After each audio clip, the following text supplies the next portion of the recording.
मो मंचासीन जोगी जोगाचार्य मुनिमती मुनि समाज समस्त भाई भौणी को सप्रेम जय जय करुछि। आज समस्ते एठी उपस्थित होई बहुत धन्य धन्य हो जाउथिबे सद्गुरुंकर से बाणी को सुनी। सद्गुरु केते दूररू आसी आमको ये अमृतर स्वाद चखाई छंती। आपण माने अल्प टिके भी भीतर को चाहिए जानि परिबे जे से केते दान आमको करि जायछंती। से दानर आम अल्प किछि तो मूल्य बुझिबा दरकार। एंता अल्प टिके श्रद्धा अल्प टिके विश्वास सेतिके हेले आमे सद्गुरु चिन्ह पारिबा बोले कहिसंती जीवको जे अल्प टिके तुमे भीतर को चाहना आ सेई गुरु को देखो। तपस्वी जोगी ज्ञाने भेच ततोधिक कर्मे भेच स्थिक जोगी तस्मात् जोगी भवार्जुन। आमे जोगी काहे की हवा जे श्री कृष्ण एक कथा अर्जुन को कहिसंती। अर्जुन हेले जिज्ञासु जे कोनोसी मत हे मतवाद हो प्रथमे आमे ताको निष्पक्ष भाव रे आलोचना करिले मन भीतर जानि परिबा कि हमर स्वतंत्र विचार रे जे आमे प्रकृत रे हमर जिज्ञासा भाव केते आमे कोनोसी जिनिस जानिबा आमे प्रत्येक छोट छोट बेलू भी छोट छोट क्वेश्चन आमे पचारती प्रथम द्वितीय भी पढ़ी न थांते आमे छोट रु पापा एटा कोन मां एटा कोन समस्त को आमे देखिले प्रश्न पचारती। तो सेही ज्ञान स्वरूप सी जो ज्ञान आम भीतर को आसिला केमिति आ सेही ज्ञान समस्त भीतर अछि किंतु आज समस्त कहीं आसी आमे अल्प के आसी एते जनता सब अच्छी मुनि समाज भी बहुत मुनि मुनिमती भाभी थे आसवा किंतु आसी पारि नथिले कहीं आसी ना सेटा भी गोटे स्वल्प सद्गुरु दर्शई जे मनुष्याणां सहस्रेषु कश्चित् जतति सिद्धाय जतताम अपि सिद्धानां कश्चित् मां व्यतिपत्यतः। ते सहस्र सहस्र मनुष्य मानक मध्यरु जणे केहि मते जानिबाक इच्छा करे आउ सेई सहस्र सहस्र मानक जो जानिले गोटे गोटे करी सेतिरु तत्वतः गोटे मात्र मते जानि। आउ भागवत कहंती जे आमे दुर्लभ मनुष्य शरीर देख नरकड़ेवर ये जो नरकड़ेवर आम पाइछे दुर्लभ शरीर यदि आम जोगी हो न पारिबा आमर कौन से उन्नति आम करें आम आसीचे खाली से कोटि कोटि जन्म है चली जाऊे भी से आम चतुष्पद यात्रा करि पारुना जाग्रत स्वप्न सुसुप्ति तुरीय जे पर्यंत आमे तुरीयावस्था रे पहुंची नाहंती से पर्यंत आमे केबे भी जोगी जोग जेते कले भी जीवन मुक्ति आड़क जाई परिबा नाही।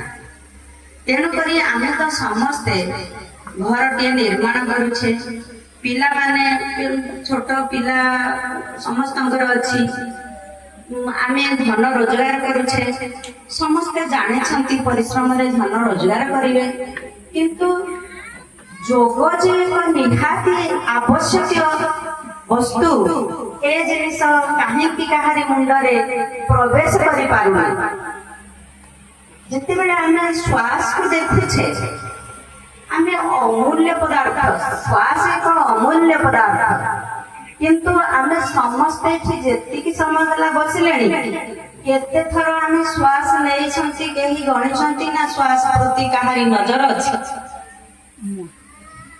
कहारी भी नहीं किंतु दिने से श्वास चली गले समस्ते मृत बोली आमको मशाणी को वही ने कहे ना ना ये गंधराणी जल्दी आपको काढ़ आउ रखा ना किंतु ये जीवन रे जोग एक अपरिहार्य वस्तु जहाँकि मन प्राण आत्मा संजोग ये गोटे किंतु एक अभिन्न भाव आम भितर ध्याय ध्येत ध्यान ध्याता ध्येय ध्यान ये तीन है योग। तो आमे जिते बेले अष्टांग योग मार्ग रे गति करूचे आमे प्राणायाम जो स्तर को आसिला बेले प्रत्यय आमे जम नियम आसन प्राणायाम प्रत्याहार धारणा ध्यान समाधि जिते बेले आमे कहूचे प्रत्याहार होची पंचम स्थान रे हमरा आसुची। किंतु आपण माने समस्त जानि छंती जिते बेले ब्रह्म मुहूर्त रु आमे आसु शौच और संतोष होई आमे गोटे आसन रे बसी जा तो सेठी आखि बंद कर दियंती काहे कि ना आमे संसार तरफरु मुह मोड़ी आम आत्म स्वरूप को अवलोकन करने आम आसिले। तो चतुर्थ नंबर सूत्र रे आमे देखुचे वृत्ति सारूप्य मित्रवत जे पर्यंत आमे संसार क्षेत्र रे हमर मन दौड़ुची आमे केबे चित्त वृत्ति को निरोध करि पारिबा नाही। योगस्थ चित्त वृत्ति निरोध आमे जदि 50 वृत्ति को केवल दौड़ेबा रूप रस गंध स्पर्श शब्द तो ये जो पांचटी वृत्ति रहिला यार क्लिष्टा और अक्लिष्टा ये दुई भाग रे विभक्त जहा कि हमको सुख दउछि आ दुख दउछि। कण रूपर सुख पुणी रूपरे दुख गंधर सुख पुणी गंधरे दुख स्पर्शर सुख पुणी से स्पर्शरे दुख अनुभव करूचे।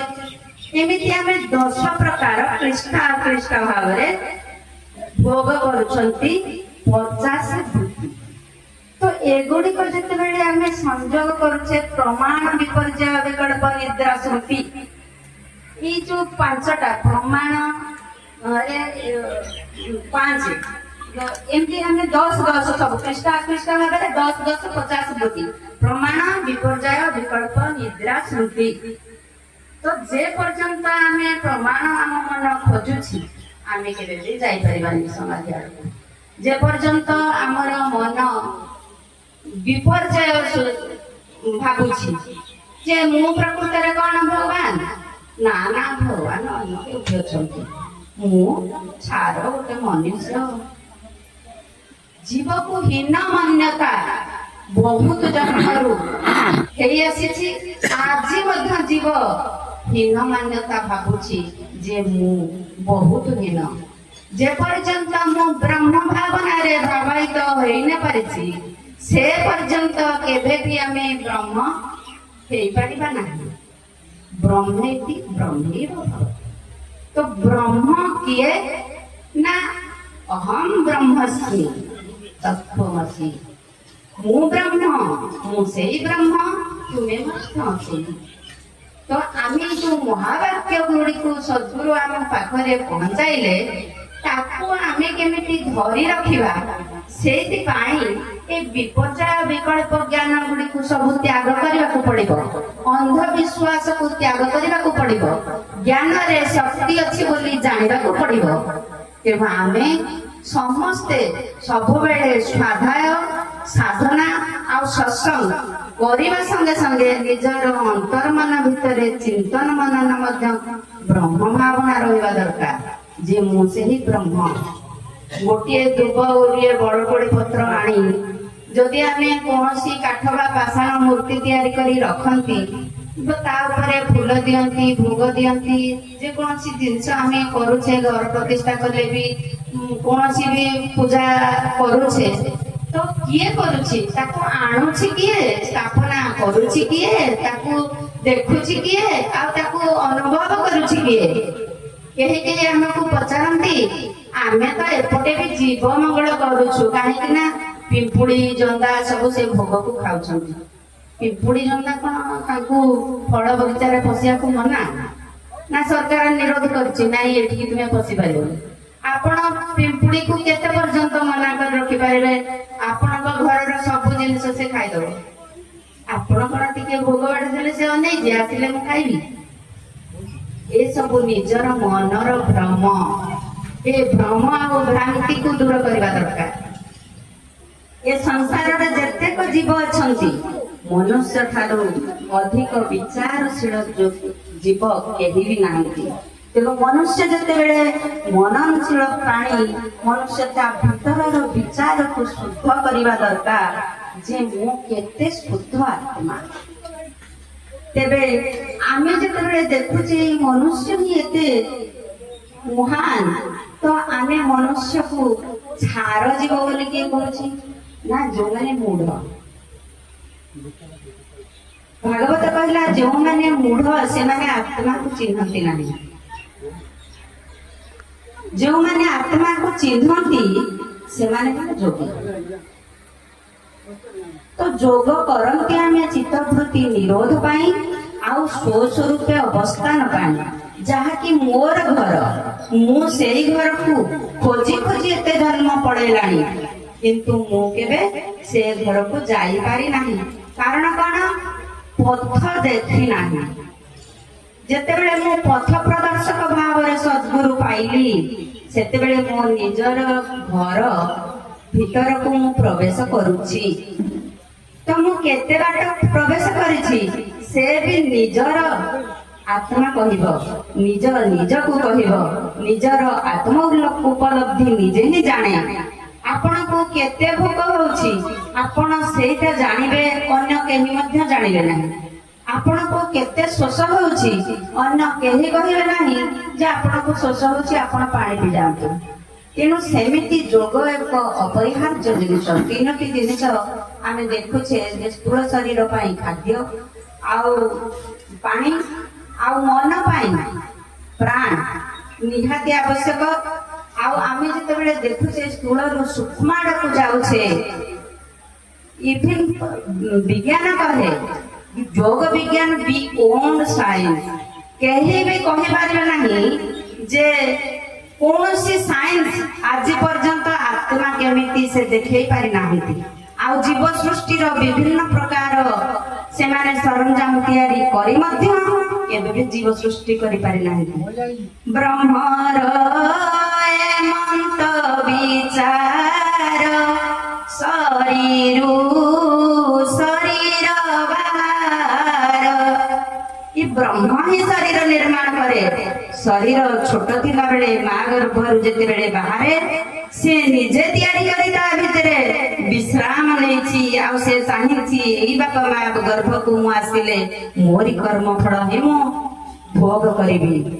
तेणु आमे देखुचे गोटे चासी जदि गोटे संतान को प्रतिपालित करुछि से भविष्य रे तारी अभ्यास बल से गोटे साइंटिस्ट हो पारुछि गोटे बड़ डाक्टर हो पारुछि गोटे बड़ इंजीनियर हो पारुछि।